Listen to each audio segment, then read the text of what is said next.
मेरे सुकून आप लोग का स्वागत है जी। आप सभी का यूट्यूब चैनल साहिल संघर्ष स्टडी में जी। आप लोग स्वस्थ होंगे, मस्त होंगे जी। अपना तैयारी बिल्कुल 100% देकर आप लोग कर रहे होंगे जी। आपका ये फिजिक्स का आपका केमिस्ट्री का फर्स्ट नंबर चैप्टर चालू है जी, जिसका नाम है रासायनिक अभिक्रियाएं एवं समीकरण जी। ठीक है, जिसमें आपका एक क्लास हो चुका है जी। आपका ये सेकेंड क्लास है जी। ठीक है, सेकेंड क्लास है जी।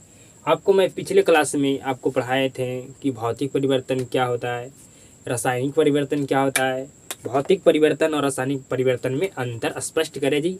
आपको ये तीनों बिल्कुल अच्छे तरीके से आपको पता होगा जी। बिल्कुल आपको 100% आप कॉन्सेप्ट बेहतर ढंग से समझ चुके होंगे जी।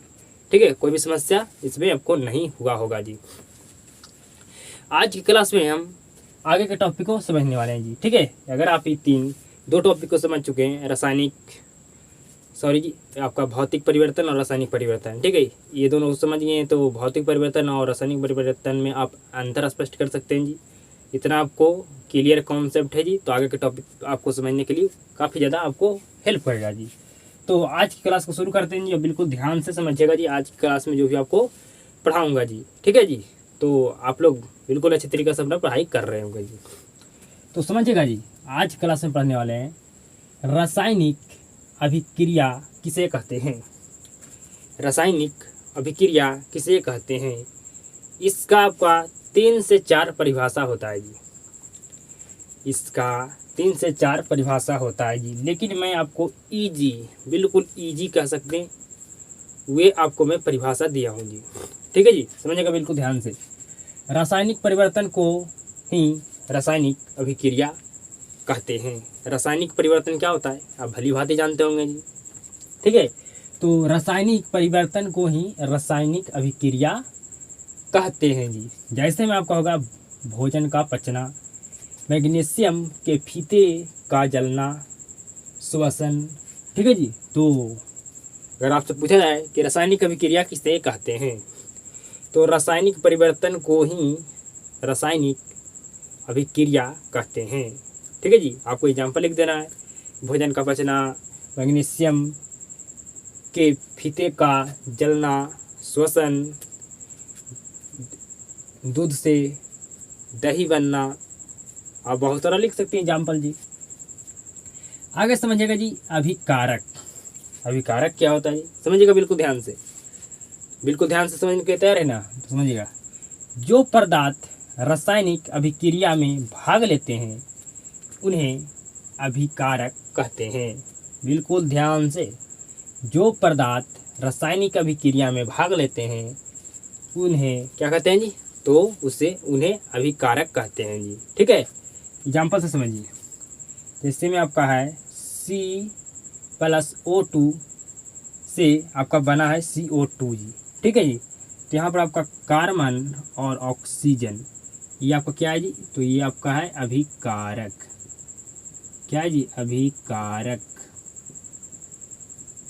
अभिकारक क्या है जी, अभिकारक है। यहाँ पर कार्बन और आपका ऑक्सीजन क्या है जी, अभिकारक है। ठीक है जी, तो आप समझ चुके होंगे कि जो पदार्थ रासायनिक अभिक्रिया में भाग लेते हैं उसे हम क्या कहते हैं जी, उन्हें हम अभिकारक कहते हैं जी। तो यहाँ पर आपका कार्बन और ऑक्सीजन क्या होगा जी, अभिकारक हो गया जी। अब समझिएगा, प्रतिफल या उत्पाद किसे कहते हैं। ठीक है जी, समझिएगा बिल्कुल ध्यान से। तो रासायनिक अभिक्रिया के फलस्वरूप मतलब आप कह सकते हैं फलस्वरूप या बाद में भी कह सकते हैं। ठीक है, फलस्वरूप जो नए पदार्थ बनते हैं, क्या करा, बिल्कुल ध्यान से समझिएगा। रासायनिक अभिक्रिया के फलस्वरूप जो नए पदार्थ बनते हैं उन्हें प्रतिफल कहते हैं। क्या कहते हैं जी, प्रतिफल कहते हैं। ठीक है जी, क्या कहते हैं जी, उन्हें प्रतिफल कहते हैं या कह सकते हैं उत्पाद कहते हैं। अब एग्जाम्पल समझिएगा जी, आपको 100% समझ में आएगा जी। आपका यहाँ पर हाइड्रोजन गैस है जी, क्लोरीन गैस है जी, ये दोनों मिलकर आपका बना हाइड्रोक्लोरिक अम्ल जी। ठीक है जी, तो यहाँ पर आपका 2HCl आपका हो गया जी प्रतिफल या कह सकते हैं उत्पाद। प्रतिफल, क्या होगा जी? प्रतिफल। तो क्या आप समझ चुके हैं जी रासायनिक अभिक्रिया किसे कहते हैं? तो आप 100% समझ चुके होंगे जी। अभिकारक किसे कहते हैं आप समझ चुके होंगे जी। प्रतिफल किसे कहते हैं जी, है आप बिल्कुल अच्छे तरीक़ा से समझ चुके होंगे जी। ठीक है जी। जो पदार्थ रासायनिक अभिक्रिया में भाग लेते हैं, जो पदार्थ रासायनिक अभिक्रिया में भाग लेते हैं उन्हें अभिकारक कहते हैं, और रासायनिक अभिक्रिया के फलस्वरूप जो नए पदार्थ बनते हैं उसे प्रतिफल या उत्पाद कहते हैं। ठीक है जी। आपको एग्जाम्पल हम देकर समझाएं भी जी। ठीक है जी। आपका यहाँ पर ये क्या हो जाएगा जी? आपका हो जाएगा क्या जी? उत्पाद प्रतिफल। ठीक है, प्रतिफल जी। और यहाँ पर ये आपका क्या हो जाएगा जी? आपका ये हो जाएगा, कह सकते हैं अभिकारक जी। ठीक है, क्या कह सकते हैं जी? अभिकारक हो जाएगा। क्या आपको समझ में आ गया जी? बिल्कुल आपको 100% समझ में आ गया जी। जो पदार्थ रासायनिक अभिक्रिया में भाग लेते हैं उसे क्या कहते हैं जी? उसे अभिकारक कहते हैं। और रासायनिक अभिक्रिया के बाद जो नए पदार्थ बनते हैं उन्हें हम प्रतिफल या उत्पाद कहते हैं जी। आप बिल्कुल गौर से समझिएगा जी। यहाँ पर जो तीर दिए, इस तीर किस लिए दिया जाता है जी?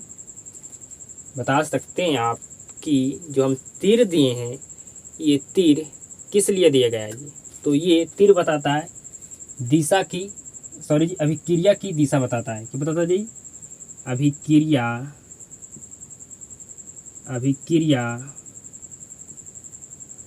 की दिशा को बताता है जी कि अभिक्रिया किस डायरेक्शन में हो रहा है जी। ठीक है, ये तीर क्यों दिया जाता है आप बिल्कुल भली भांति समझ चुके होंगे कि ये तीर हमें ये बताता है कि अभिक्रिया किस डायरेक्शन में हो रहा है जी। अभिक्रिया की दिशा बताता है। ठीक है जी। तो आपको इतना बिल्कुल 100% समझ में आ चुका होगा जी। आपको 100% समझ में आ चुका होगा जी। मैं लिख कर क्यों लाया हूँ जी? आप जानते होंगे, क्योंकि हमें सिलेबस आपका समय के साथ, समय के अनुसार आपको समाप्त करना है जी। तो हम जितना देरी लिखेंगे ना उतना देरी में आपको हम लिख कर आपको हम 2 टॉपिक समझाएंगे। तो एक टॉपिक हम आपको लिख कर लाएंगे। तो आप, सॉरी जी, अगर मैं आपको लिख कर समझाऊंगा तो एक टॉपिक समझाऊंगा, अगर लिख कर लाऊंगा तो आपको 2 या 3 टॉपिक समझाकर आपका सिलेबस में जल्दी समाप्त करूंगा जी। ठीक है जी। तो आपको ये तीनों बिल्कुल 100% समझ में आ चुका होगा जी। कोई भी दिक्कत, कोई भी समस्या आपको नहीं होना चाहिए जी। अब हम आगे के कॉन्सेप्ट को समझने वाले हैं बिल्कुल बारीकी ढंग से जी। ठीक है, हम पहले बोर्ड पर लिखते हैं, उसके बाद आपको बिल्कुल 100% मैं आपको समझाता हूँ, बिल्कुल आपको समझ में आएगा जी। आगे के कॉन्सेप्ट को बिल्कुल ध्यान से समझिएगा मेरे सुकूनों, बिल्कुल आपको 100% समझ में आएगा जी। ठीक है, समझिएगा बिल्कुल ध्यान से। रासायनिक अभिक्रिया की विशेषताएं, बिल्कुल ध्यान से समझिए, बिल्कुल ध्यान से आप समझिएगा जी। जब रासायनिक अभिक्रिया होगा तो हम कैसे पहचानेंगे कि रासायनिक अभिक्रिया हुआ है या नहीं हुआ है जी। ठीक है, जब रासायनिक अभिक्रिया होगा तो हम कैसे पहचानेंगे कि रासायनिक अभिक्रिया हुआ है या नहीं जी। ठीक है जी। तो बिल्कुल ध्यान से समझिएगा रासायनिक अभिक्रियाएं की विशेषताएं। ठीक है जी। तो जब कोई पदार्थ ठंडा होता है और जब खुद गर्म हो जाता है जी, ठीक है, तो आपको लिखना है सबसे पहला ताप में परिवर्तन जी। जब ताप में परिवर्तन होगा तो क्या हुआ जी? रासायनिक अभिक्रिया हुआ है। ठीक है जी, रासायनिक अभिक्रिया हुआ है हम पहचानेंगे। पहचानने का तरीका क्या है जी कि रासायनिक अभिक्रिया हुआ या नहीं जी। तो अगर कोई पदार्थ ठंडा और गर्म हो गया तो ताप में परिवर्तन, रासायनिक अभिक्रिया हुआ है जी। रंग में परिवर्तन, ठीक है जी, अगर आप एक कागज़ का टुकड़ा लेकर के जलाते हैं तो क्या होता है जी? ताप में परिवर्तन होता है। ठीक है, और आपका रंग में भी परिवर्तन होता है जी। आपका जो कागज़ था उसका देखिए रंग भी चेंज हो जाएगा जी। गैस का उत्सर्जन, ठीक है जी, उससे क्या होता है जी? आपका गैस निकलता है जी। अवस्था में परिवर्तन, ठीक है जी, आपका क्या चीज़ परिवर्तन जी? अवस्था में परिवर्तन। आपका जिस तरह से कागज़ था अगर उसको जलाएगा तो क्या उसका अवस्था चेंज नहीं होगा जी? बिल्कुल होगा, 100% जी। अवक्षेप का बनना, अवक्षेप का बनना जी। तो ये सभी आपका पॉइंट है जी। कि रासायनिक अभिक्रिया हुआ है या नहीं हुआ है पहचानने का आपका ये सभी पॉइंट है जी। ठीक है जी। तो आपको लिखना है रासायनिक अभिक्रिया को विशेषताएं। ठीक है जी, कि रासायनिक अभिक्रिया हुआ या नहीं इसको हम कैसे पहचान सकते हैं। तो पहचानने का है तरीका जी, ताप में परिवर्तन, रंग में परिवर्तन, ठीक है जी, अवस्था में परिवर्तन, अपक्षेप में परिवर्तन, और कह सकते हैं गैसों का उत्सर्जन जी। ठीक है, तो आपको 100% समझ में आ चुका होगा जी कि अभिक्रिया, रासायनिक अभिक्रिया हुआ या नहीं हुआ उसको हम कैसे पहचान सकते हैं जी। ठीक है, आगे समझिएगा जी। रासायनिक समीकरण की परिभाषा दे। रासायनिक समीकरण की परिभाषा दे, बिल्कुल ध्यान से समझिएगा जी। रासायनिक अभिक्रिया को संकेतों एवं सूत्रों की सहायता से संक्षिप्त में लिखना रासायनिक समीकरण कहलाता है। अब आपको समझ में नहीं आया होगा जी। संकेत क्या होता है जी? अगर कोई तत्व है जी, तो उसका मान के चलिए कोई तत्व है कार्बन, तो कार्बन का संकेत क्या होता है जी? सी। ठीक है जी, कार्बन का संकेत क्या हो जाता है जी? सी। ठीक है, तो ये आपका अकेला यहाँ पर तत्व है जी, कोई इसके साथ क्या यहाँ पर डबल तत्व है जी? नहीं, मात्र अकेला तत्व है जी। तो आपका ये क्या होगा जी? संकेत होगा। क्या होगा जी? संकेत होगा जी। ठीक है, क्या होगा जी? संकेत होगा। क्या होगा जी? संकेत होगा। प्लस यहाँ पर O2 क्या है जी? ऑक्सीजन। तो आपका ऑक्सीजन क्या है जी? सूत्र है, क्योंकि यहाँ पर आपका एक तत्व नहीं है, दो तत्व है, तो ये आपका क्या होगा जी? सूत्र।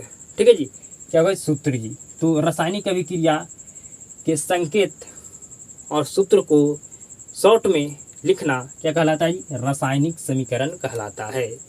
आप 100% याद हो चुका होगा जी कि रासायनिक समीकरण की परिभाषा दे, तो क्या लिखेगा जी? रासायनिक अभिक्रिया को संकेतों एवं सूत्रों के सहायता से संक्षिप्त में लिखना रासायनिक समीकरण कहलाता है। रासायनिक अभिक्रिया को संकेतों एवं सूत्रों की सहायता से संक्षिप्त में लिखना रासायनिक समीकरण कहलाता है। एग्जाम्पल समझिएगा जी। आपका मैग्नीशियम के फीता का ऑक्सीजन के संपर्क में जलना, ठीक है जी, जब जलेगा ऑक्सीजन के संपर्क में तो अभिक्रिया करके आपको बनाएगा मैग्नीशियम ऑक्साइड। क्या बनाएगा जी? मैग्नीशियम ऑक्साइड बनाएगा जी। ठीक है जी, मैग्नीशियम ऑक्साइड बनाएगा जी। ठीक है, तो आप समझ चुके होंगे जी कि रासायनिक समीकरण की परिभाषा दे, तो आप 100% दिया जाएगा, आप उससे आप दे पाइएगा जी कि जो रासायनिक रासायनिक अभिक्रिया के संकेतों एवं सूत्रों को शॉर्ट में लिखना ही क्या कहलाता है जी? रासायनिक समीकरण कहलाता है। ठीक है जी, अब एग्जाम्पल दे दीजिएगा जी। ठीक है, एग्जाम्पल दे दीजिएगा जी। तो आज क्लास आपका बहुत ही छोटा होगा जी। ठीक है, आपका क्लास बहुत ही छोटा होगा आज जी। ठीक है, क्योंकि आपका क्लास अब जो अगला क्लास आएगा जो आपका लंबा होगा जी। ठीक है, आपका क्लास आगे जो आपका क्लास आने वाला है जो आपका लंबा क्लास होगा जी। तो आज के टॉपिक जितना मैं आपको पढ़ाया हूँ, जितना भी कॉन्सेप्ट आज की क्लास में मैं सिखाया हूँ, आप 100% सीख चुके होंगे जी, ये उम्मीद और विश्वास करता हूँ जी। और क्लास को शुरू से अंत तक देखने के लिए आपको धन्यवाद जी। आप सभी के साथ मुलाकात होता है जी नेक्स्ट क्लास में।